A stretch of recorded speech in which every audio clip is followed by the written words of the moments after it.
tim saya, Brian dan Sandy, akan melakukan Q&A yang mengangkat topik mengenai kepemimpinan yang bernarasumber Pak Andre selaku manajer dari Pratama Tax Konsultan dan Pak Renzo selaku SPV dari Pratama Tax Konsultan dan Ibu Desi selaku ketua tim pajak di Pratama Tax Konsultan.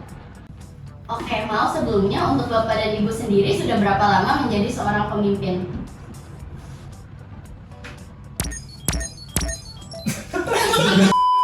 Di lingkungan kerja saya sudah memimpin kurang lebih 3-4 tahun di dalam lingkungan kerjaan. Kalau Ibu Desi? Kalau saya sendiri kurang lebih 2-3 tahun kalau dalam lingkungan pekerjaan. Kalau saya sendiri dari lingkungan pekerjaan kurang lebih 1-2 tahun, tapi di lingkungan organisasi kemungkinan bisa 4-6 tahun saya memimpin. Oke, kalau menurut Bapak dan Ibu, di umur berapa sih kita udah siap menjadi seorang pemimpin? Kalau menurut saya menjadi seorang pemimpin itu tidak hanya ditentukan dari faktor umur, tapi ditentukan dari faktor pengalaman, kematangan emosional, logika berpikir. Kalau di zaman sekarang sih antara 30-40-an itu sudah bisa menjadi seorang pemimpin. Tapi ada juga sekitar umur 20 tahunan mereka sudah bisa menjadi seorang pemimpin. Menurut saya di umur berapa kita bisa menjadi seorang pemimpin dari pertanyaannya ya. Nah ini juga pertanyaan yang bagus. Kalau menurut saya ketika kita masih kecil kita juga layak menjadi seorang pemimpin kan. Nah balik lagi ke diri mereka sendiri, apakah mereka pantas menjadi seorang pemimpin atau tidak. Tapi untuk umur idealnya itu kemungkinan besar di atas 20 tahun itu mereka sudah bisa menjadi pemimpin. Ya, kalau idealnya dalam lingkungan profesi sih di umur 30-40 tahun. Karena kan kalau bisa kita hitung lulus kuliah itu kan di umur mungkin sekitar 24-25 tahun. Terus kita juga kerja, kalau 1 tahun itu kan masa perkenalan ya. Terus 2-3 tahun itu udah bisa ya ngerjain apa-apa tuh sendiri tanpa diawasi. Nah, nextnya ya bisa jadi seorang pemimpin sih, jadi kayak di umur 30-40 tahun sih idealnya. Oke. Menurut Bapak dan Ibu, arti dari kepemimpinan itu apa? Kalau menurut saya kepemimpinan itu adalah kemampuan yang dimiliki seorang pemimpin dalam memimpin atau mendorong rekan kerja atau orang lain untuk mencapai suatu tujuan. Dan sedangkan pemimpin itu adalah individu, yaitu kita sendiri. Bombastic side eye, criminal offensive side eye. Menurut aku pribadi itu sebenarnya kepemimpinan itu dilihat dari karakter atau sifat manusia itu sih. Nah, kenapa aku bilang kepemimpinan sama pemimpin itu berbeda. Kalau pemimpin itu adalah individu diri kita sendiri. Benar apa yang dikatakan dengan Pak Andre, bahwa bagaimana cara si pemimpin ini mengatur anggotanya. Kalau kepemimpinan itu beda. Kepemimpinan itu bagaimana kita menyikapinya atau sikap kita terhadap si bawahan kita tersebut sih. Tapi kalau menurut Ibu Desi, aku tidak tahu sih. Beberapa menit sebelumnya. Kalau nggak jawab nggak apa-apa kan? Enggak apa-apa kok. Nggak apa-apa kan? Nggak apa-apa. Ya sama sih sama jawaban mereka.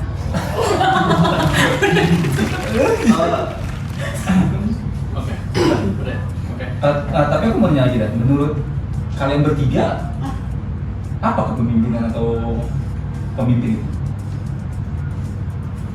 Coba dari Ita.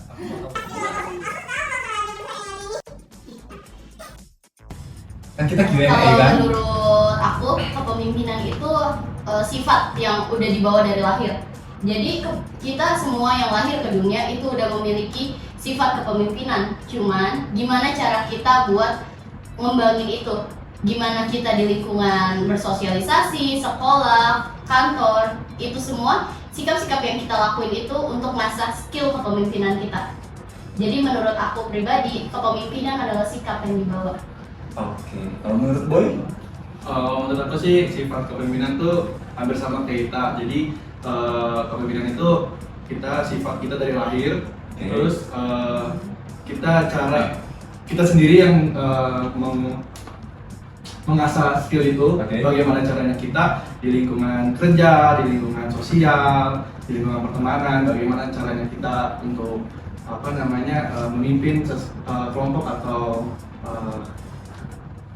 seperti itu.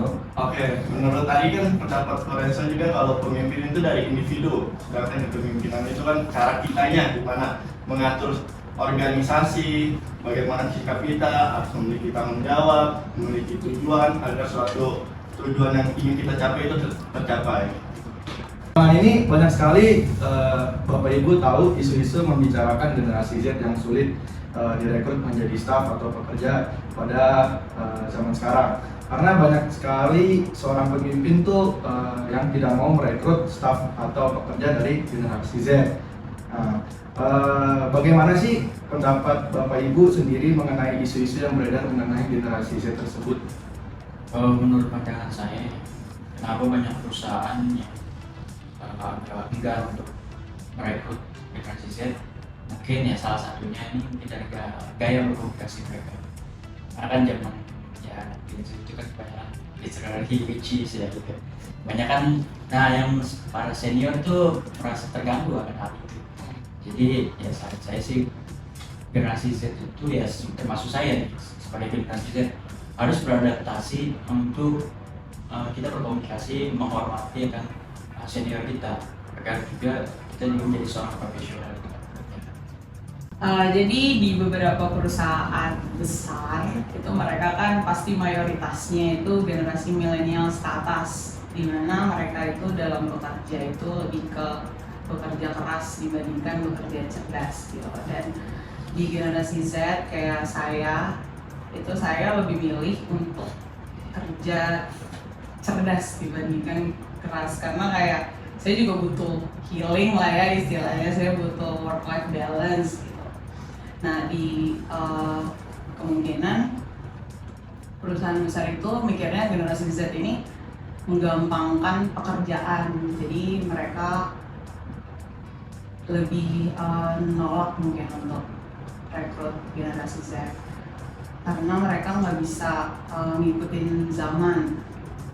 Terus juga banyak juga ya isu-isu di Indonesia ini di mana generasi Z lebih memilih untuk bekerja di luar negeri karena digajinya lebih tinggi.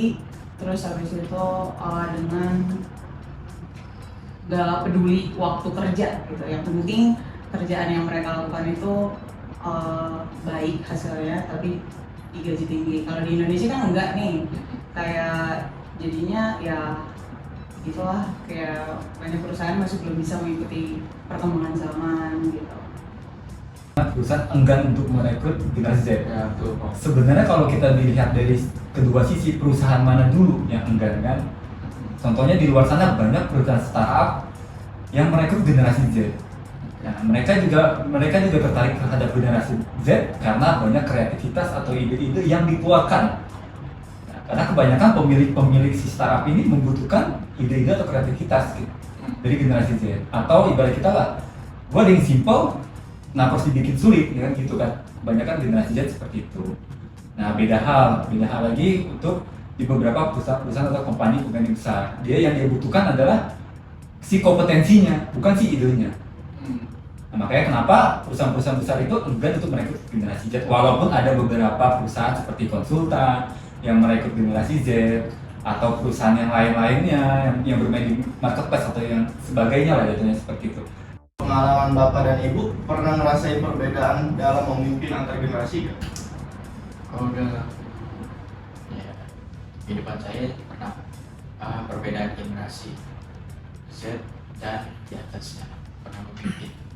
Ya perbedaannya kalau di atas generasi Z itu ya yang senior kita, mereka lebih bertanggung jawab, mereka lebih, maksudnya kalau kita mau delegasikan tugas kita kan udah percaya begitu aja.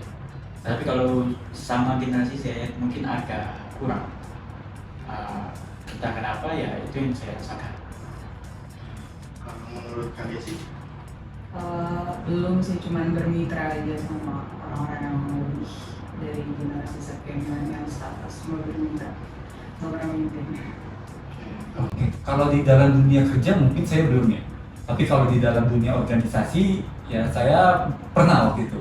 Memang kenapa kita sebagai generasi Z untuk menjelaskan ke milenial itu rada sulit, karena pikiran milenial sini apa sih, ini anak baru gede apa sih ini apa namanya generasi Z kok sosok tahu ngasih tahu gua, padahal kita di posisi yang benar loh. Itu cukup sulit. Makanya kenapa kalau kita ketemu dengan si milenial, kita bilangin kita bisa membuktikan dari diri kita sendiri dulu sih.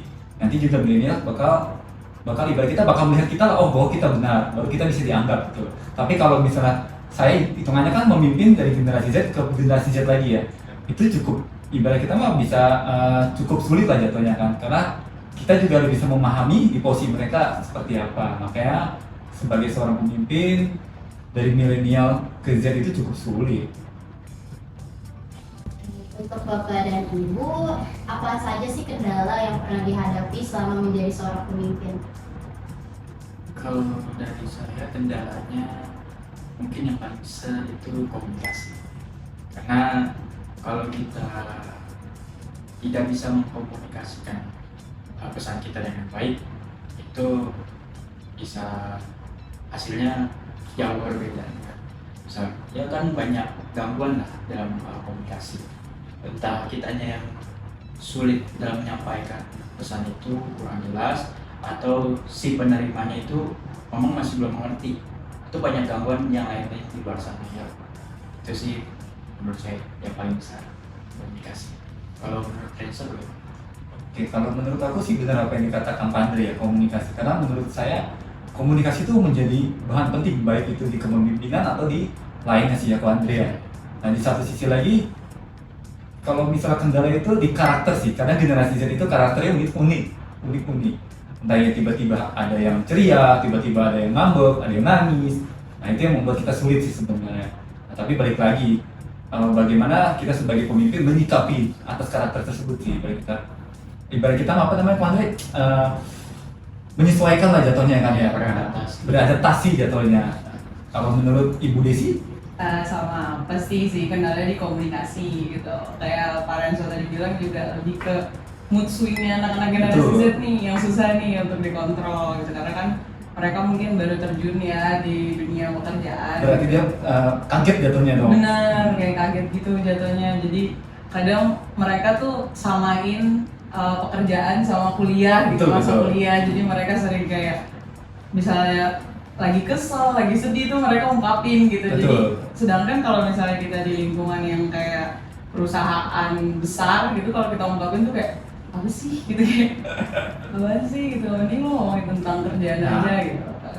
Kalau generasi Z ya begitulah, mereka lebih vokal aja gitu. Iya, justru kalau misalnya dia di perusahaan besar dia mengungkapkan keluh kesah si generasi Z ini bagaimana, yang ada nanti malah dicap, oh ini orang ini jelek loh jatuhnya kan, sama si milenialnya jatuhnya kan. Nah.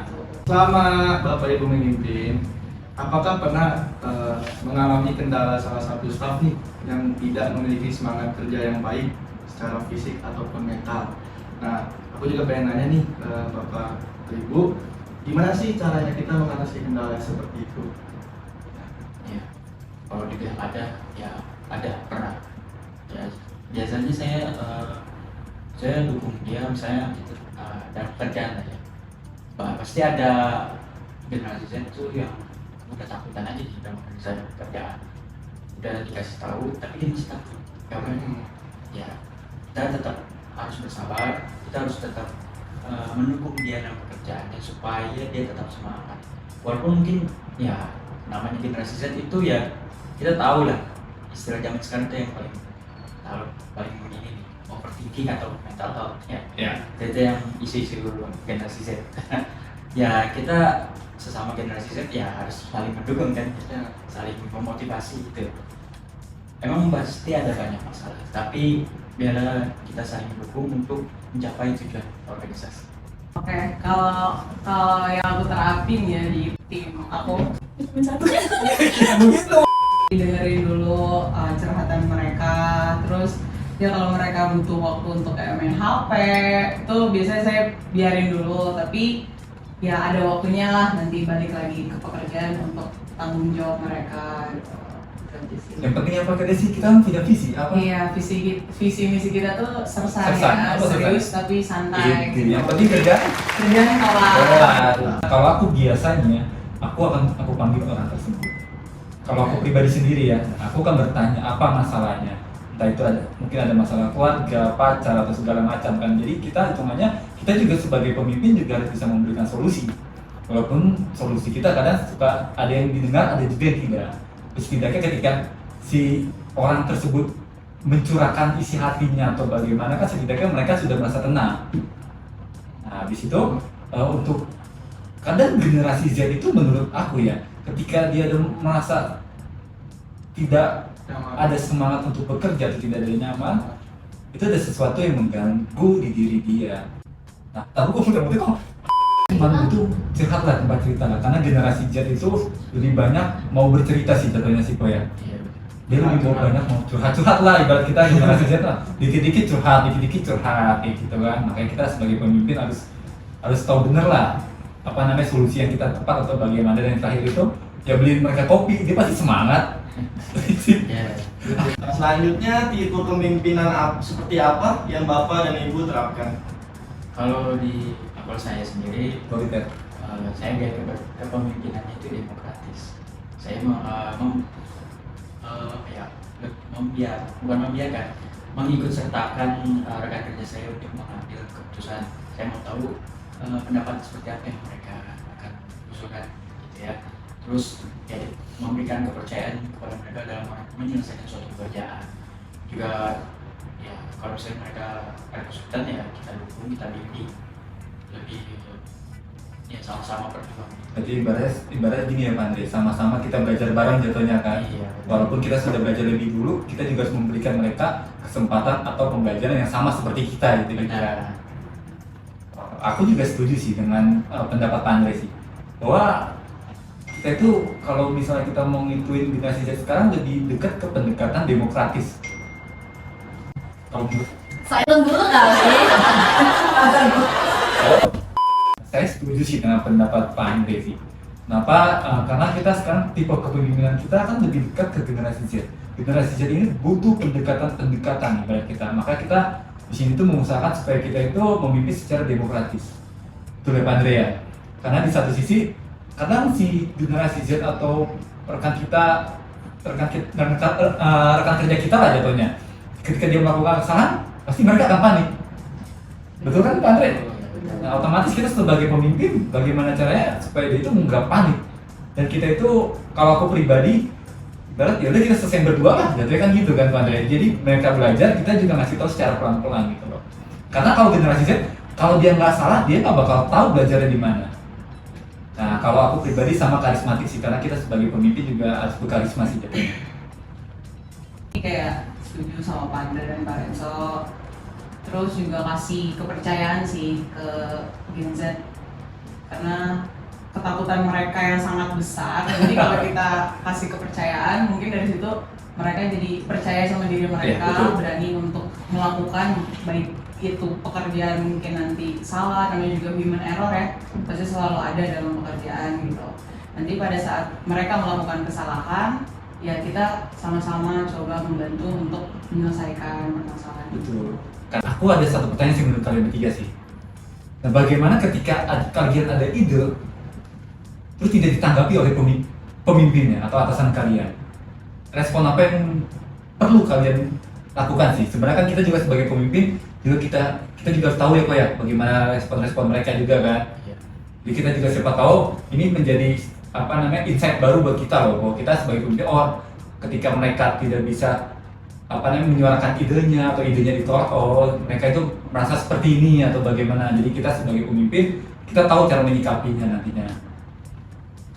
Kalau saya kembali ke moto tim kita, yaitu sersan, serius tapi santai. Jadi saat saya memberi masukan tapi masukan saya belum bisa didengarkan, ya YOLO. Gimana advance? Gitu. Menurut pribadi saya, jadi kalau misalnya ide kita atau pendapat kita nggak didengar, ya udah nanti bakal ada waktunya itu bakal didengar. Jadi ya udah kita ikutin apa aja, ikutin aja nih yang senior mau atau pemimpin maunya gimana, kita ikutin biar kemungkinan dengan cara pemimpin tersebut bakal benar gitu. Oh ya. Jadi ya kita sebagai staff harus ngikutin senior itu sih. Oke, pada pengalaman pertama saya kerja sih ya, walaupun pendapat saya yang tidak dimengerti pemimpin itu agak sedikit kecewa. Tapi seiringnya jalan saya mengerti bahwa pemimpin pasti punya keputusan-keputusan terbaik yang dapat dilakukan. Ya, makanya mungkin pendapat saya masih kurang pas untuk dilakukan dalam sebuah organisasi atau perusahaan. Maka saya memaklumi dan mengevaluasi lagi apa untuk kedepannya gimana memberikan pendapatan menyerang untuk memberikan pendapat dan ide-ide saya kepada perusahaan untuk berlangsungan dan kemajuan sebuah perusahaan. Pertanyaan sebelumnya kan tipe kepemimpinan dari Bapak Ibu sekalian kan kebanyakan demokratis dan karismatik ya. Aku mau nanya nih, hasil yang didapat dari penerapan kepemimpinan Bapak Ibu pilih itu seperti apa ya hasilnya? Berarti apakah sesuai dengan diharapkan atau bagaimana? Iya, betul. Iya, kalau hasilnya yang saya rasakan ya, mereka sih sudah mulai membuka, maksudnya terbuka, mereka bertanya. Dan kadang ada aja generasi itu takut, maksudnya takut untuk Menyuarakan gitu. ya, takut bertanya atau takut kalau misalnya kesalahan mereka takut ungkapkan. Tapi semenjak ada kita mendengarkan pendapat mereka, maksudnya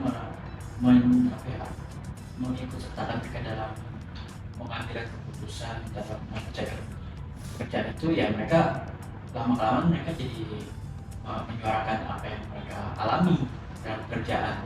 Jadi kita juga tahu sebagai pemimpin, oh ini kendala yang sedang dia alami. Ya kita, kalau dia hanya diam-diam saja, pemimpin juga mana tahu kan, pemimpin bukan orang sendiri.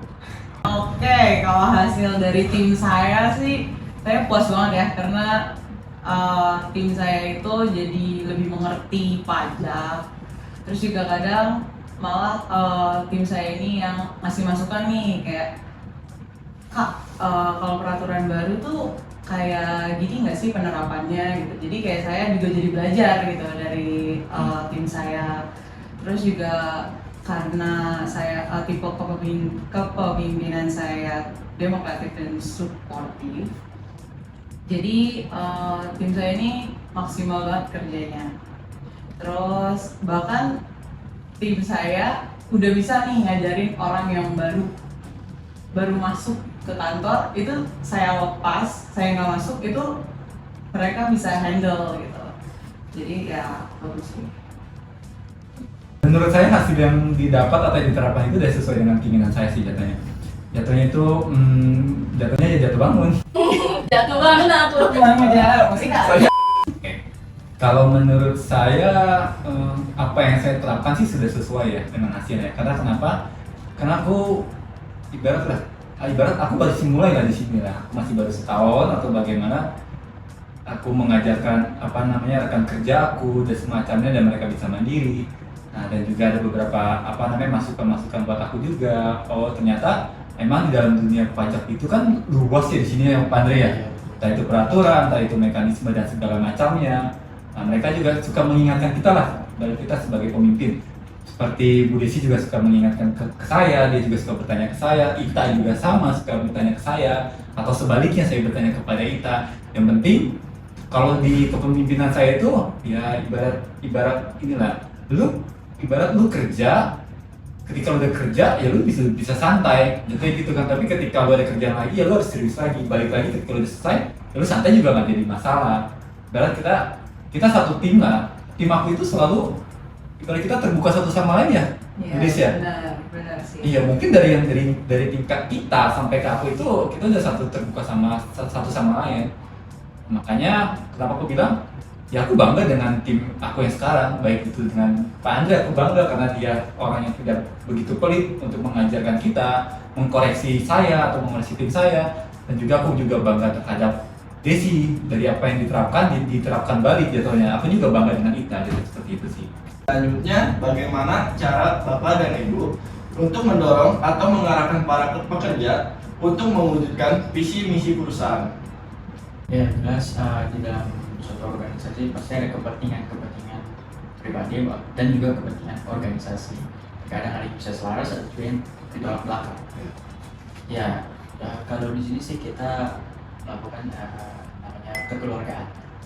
supaya rekan kerja di tempat ini merasakan kebersamaan untuk mencapai tujuan organisasi. Ya, organisasi semakin maju dan rekan kerja di tempat ini juga happy untuk bekerja, ya tetap semangat. Dan juga kalau misalnya ada peraturan pajak terbaru nih, kita sama-sama meeting bersama, kita Membedah bahas. gitu Ya, membedah. Jadi kita nggak sendiri-sendiri, tapi bersama-sama. Ntar ada yang nggak tahu, bertanya, kita bantu jawab. Pokoknya saling ini ya, mengingatkan. support ya. Nah, sama satu lagi, yang jelas sih visi misi perusahaan itu kan kadang kan ada atasan kita lah gitu ya, ada direktur kita lah. Nah, dia itu juga ibarat menginformasikan kepada kita sebagai kepala divisinya kok jatuhnya kan kok ya. Agar kita kan nggak mungkin sih. Kadang kan visi misi perusahaan itu kan diawali dengan direktur dong, maunya seperti apa kan. Baru dilarikan ke kepala divisinya. Itu bagaimana cara kita juga menyampaikan supaya si staff-staff tersebut merasa nyaman dan ibarat kita mereka nyaman lah atas kantor ini kayak gitu. Untuk Ibu dan Bapak sendiri punya role model nggak untuk kepemimpinan? Dari pertanyaan kita itu, ada gak sih panutan dari kita semua nih, sosok pemimpin yang seperti apa yang kita idamkan atau gimana kan? Nah, kalau menurut aku sih ini sulit sih ya Pak Andre ya, benar ya Pak Andre ya? Karena banyak, kalau bisa kita ngomong panutan, banyak panutan. Bisa jadi panutan kita Bapak calon presiden kita Pak Prabowo, kan bisa jadi kan? Udah menjadi Oh, presiden. bisa jadi. Iya.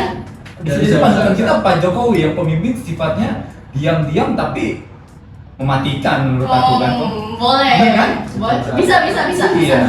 Makanya kenapa kalau menurut aku sih banyak sih panutan sih. Nah, dari panutan itu kan kita ngambil yang baik-baiknya aja. Mungkin dari sifat maaf ya aku ngomongin, kita ngomongin politis dikit lah. Dari sikap Prabowo, oh dia berani, tegas. Nah, itu kan bisa kita ambil ke sifat panutan kita kan kok ya. Kita bisa ngambil lagi dari presiden kita lah, Presiden Pak Jokowi yang begitu sangat keren kan, dari diam-diam tapi mematikan. Nah, itu juga menjadi panutan saya. Atau ada lagi panutan yang lainnya, Pak Tanoko, itunya kan, pendiri Cleo. Nah, bagaimana cara dia memimpin sebuah perusahaan yang begitu besar, itu kan bisa jadi panutan kita. Oke, kalau saya sih nggak muluk-muluk ya, mungkin banyak emang panutan kita tokoh-tokoh di luar sana. Betul. Tapi kalau dari saya pribadi mungkin dari mama saya sih dalam memimpin di instansi pemerintah gitu ya. Beliau juga suka ngajarin saya gitu kalau misalnya cara menghadapi Gen Z, terus juga cara menghadapi Gen milenial ke atas tuh begini gitu. Jadi di rumah beliau juga sering ngajarin kita untuk belajar lah menjadi seorang pemimpin. Menurut saya secara pribadi, ya maaf nih, saya agak bawa unsur agama.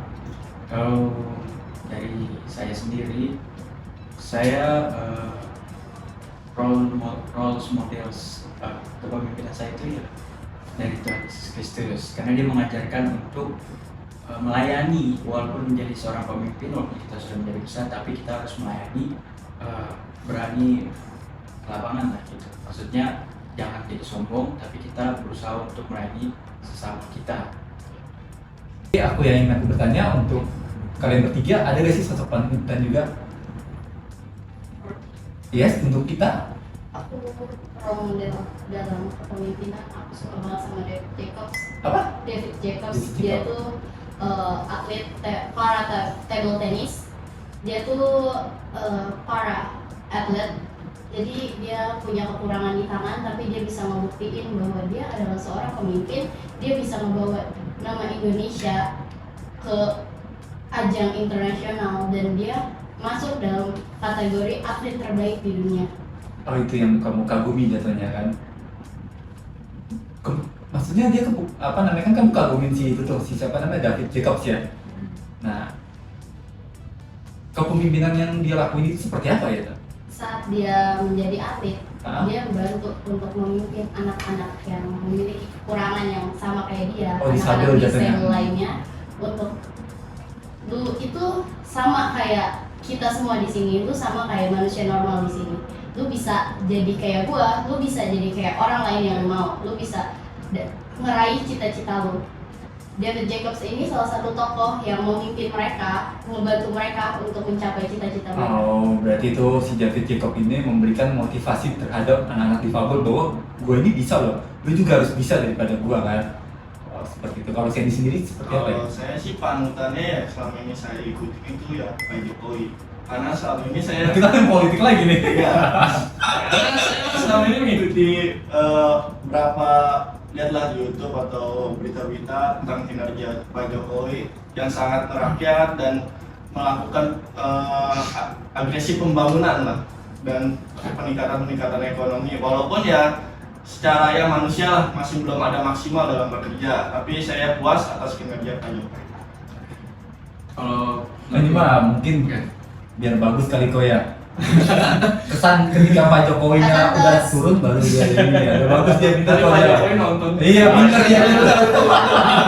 Ayo dulu ke Pak Jokowi. Pribadi sih orang tua, papa. Karena papa itu ya pasti kita udah punya papa sendiri kan, ibu. Soalnya papa ini juga salah satu unsur penting dalam hidup kita sebagai sekolah. Papa yang bayarin, kerja juga modal papa juga yang kerja, apa papa yang kasih. Ngasih pelajaran, ngasih ilmu. Ya menurut aku sih bagaimana dia mengayomi keluarga, gimana caranya dia mengatur emosi kepada anak-anaknya. Kan kadang kan orang tua tidak selamanya seperti sama gitu. Kalau mau nangis nggak apa-apa. Enggak nangis, beneran.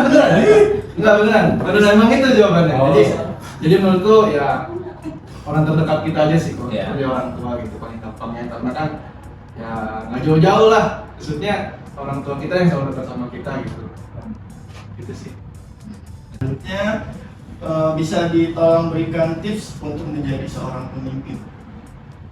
Ya, kalau dari saya tipsnya kita jadi seorang pemimpin kita harus belajar untuk mendengarkan pendapat orang lain, terus mengerti lawan bicara kita, lalu ya kita juga berusaha untuk berkomunikasi dengan baik. Karena kalau kita hanya sendiri seorang pemimpin nggak baik dalam berkomunikasi, ya apa yang kita mau pasti akan jauh dari apa yang kita delegasikan kerjaan tersebut. Ya, itu dari saya bagaimana mengenai itu. Saya setuju sih dengan pernyataan Pak Andri bahwa kita harus mendengarkan sih untuk menjadi seorang pemimpin kan, ibarat kita kan tipsnya itu ya dimulai dari diri sendiri sih. Mungkin dari organisasi kecil terus besar, mungkin bisa jadi ibarat kita lah, kita punya abang ade kan, kita bisa jadi pemimpin di situ juga kan. Awal mula kecil gitu, apakah kita pantas atau bagaimana, seiring berjalannya waktu juga tipe kepemimpinan itu pasti dimulai dari pengalaman juga sih menurut aku sih.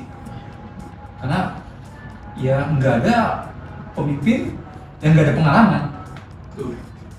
Kayak kalau dari sudut pandang saya sendiri sih benar kata Pak Renzo, dari diri sendiri.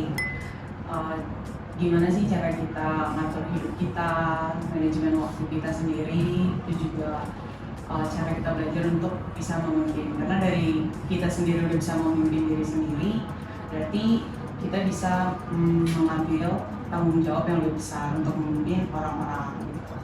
Nah betul. Tapi menurut kan kalian kan juga ibarat kalian kan calon-calon pemimpin nih, ya kan? Betul. Nah kalian kan di sini pada kelahiran tahun berapa ya kalau aku boleh tahu? Sandy kelahiran berapa ya? 2004. Oh 2004. Sama. Oh 2004. Oh 2004 semua ya, masih pada muda ya berarti ya? Nggak beda jauh sama kita kok. Nah kalian kan sebagai ini kan kalian kan sebagai calon pemimpin, otomatis kalian belajar dong di kampus itu bagaimana cara memulai kepemimpinan kan.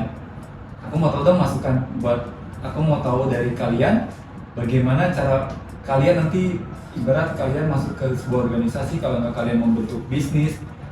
Nah bagaimana cara kalian itu menemukan tipe pemimpin kalian itu harus dimulai dari mana gitu loh. Menurut saya pribadi kita bisa mulai dari Pak Renzo tadi sendiri bilang dari diri kita sendiri, kita harus bisa menjadi pemimpin yang baik. Lalu kalau menurut saya yang kedua itu kita bisa melihat senior kita atau nggak pemimpin yang lain. Jadi kalau misalkan itu mah kita nyontek cara pemimpin lain, bagaimana dia cara memimpin rekan kerjanya masing-masing.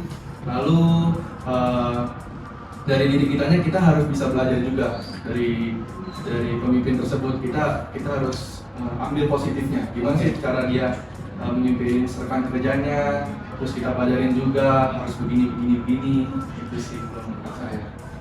Menurut Sandy gimana? Kalau menurut saya sih, kita mulainya dari diri kita sendiri, gimana kita mengasah sebuah kemampuan, terus belajar dari pengalaman, terus melakukan introspeksi bagaimana baiknya ke depan, dan bagaimana kita melihat panutan-panutan kita sebagai pemimpin, bagaimana cara memimpin sebuah organisasi, bagaimana memimpin sebuah perusahaan, agar kedepannya kita bisa mempraktekannya kepada diri kita sendiri. Bagus.